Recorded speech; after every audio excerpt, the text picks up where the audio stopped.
Hai, welcome back to my channel. Jadi malam ini aku mau makan malam guys sama suamiku ke Go Grills yang ada di Samarinda seberang ya. Pulang kerja kami sama-sama capek ya teman-teman, jadi aku pun gak sempat masak dan akhirnya mutusin cari makan di luar. Dan syukurnya kalau aku capek, suamiku tuh pengertian banget ya. Dia gak nuntut istri untuk selalu jadi perfect dalam rumah tangga. Dan justru di momen seperti ini aku jadi mudah ngobrol banyak hal ya sama suamiku, dan pembicaraannya itu lebih ngalir. Karena kalau di rumah belum tentu kita bisa ngobrol semengalir ini ya. Karena biasanya kalau kita sudah di rumah, kita tuh sibuk dengan dunia kita masing-masing. Kalau aku kebanyakan suka menghabiskan waktu itu di kamar aja ya, karena kamar itu spot yang nyaman banget buat aku. Sedangkan suamiku itu dia nggak betah ya kalau cuma diam-diaman di kamar. Dia itu lebih sukanya keluar rumah, di teras, main game, baca komik, merokok, minum kopi, ya kayak gitulah guys. Tapi kami sudah bener-bener ngerti satu sama lain ya guys, karena kita pun juga punya ruang pribadi kita masing-masing. Cara untuk merecharge diri masing-masing setelah seharian lelah bekerja. Jadi kalau sudah di rumah, sebisa mungkin jangan memancing-mancing untuk drama datang ya. Jadikan rumah itu ruang tenang dan nyaman untuk kita. Aku dan suamiku itu punya kemiripan guys. Untuk menstabilkan diri, kita itu butuh ruang untuk merenung. Jadi kalau hati kami sedang tidak nyaman, atau ada masalah di tempat kerja, ada masalah di keluarga kita, dan lain sebagainya, kita itu nggak langsung ngomong pada saat itu juga.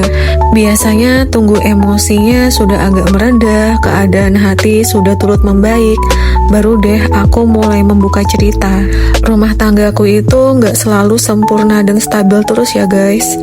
Waktu awal-awal nikah itu ujian itu ada aja. Dan ujian terbesar buat aku sendiri itu kesulitan dalam hal meregulasi emosi. Aku cepat marah, aku cepat sedih, mudah overthinking, gak merasa dipahami dan dimengerti. Merasa setelah menikah itu tetap gak merasa aman. I love kimchi. Do you like it? Dan ini menjadi fase kaget pertama ya setelah aku menikah. Dimana yang awalnya aku pikir setelah menikah dengan orang yang aku cintai, aku bisa jadi lebih bahagia dari sebelum menikah.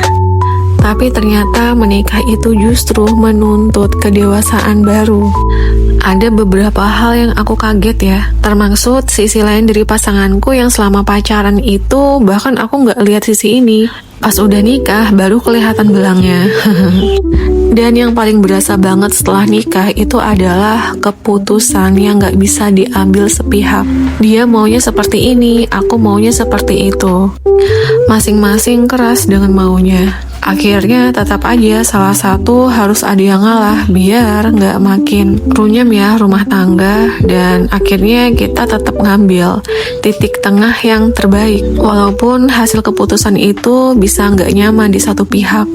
Tapi ya bagaimana ya guys, karena seiring waktu hidup ini memang meminta kita untuk bisa menyesuaikan diri, bukan kita maksa hidup ngikuti maunya kita. Nah di situ kita belajar kedewasaan guys, bahwa gak semua hal yang kita mau itu bisa kita dapatkan pada saat itu juga. Kadang kita perlu mengecilkan ego kita supaya bisa melihat sesuatu dengan lebih jernih ya, apa yang sebenarnya paling baik buat hubungan kedepannya.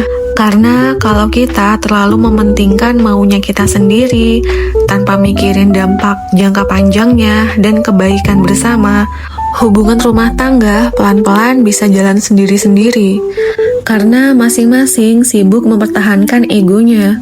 Padahal setiap hubungan, apalagi dalam rumah tangga, itu bukan soal siapa yang paling benar, tapi siapa yang mau sama-sama menjaga.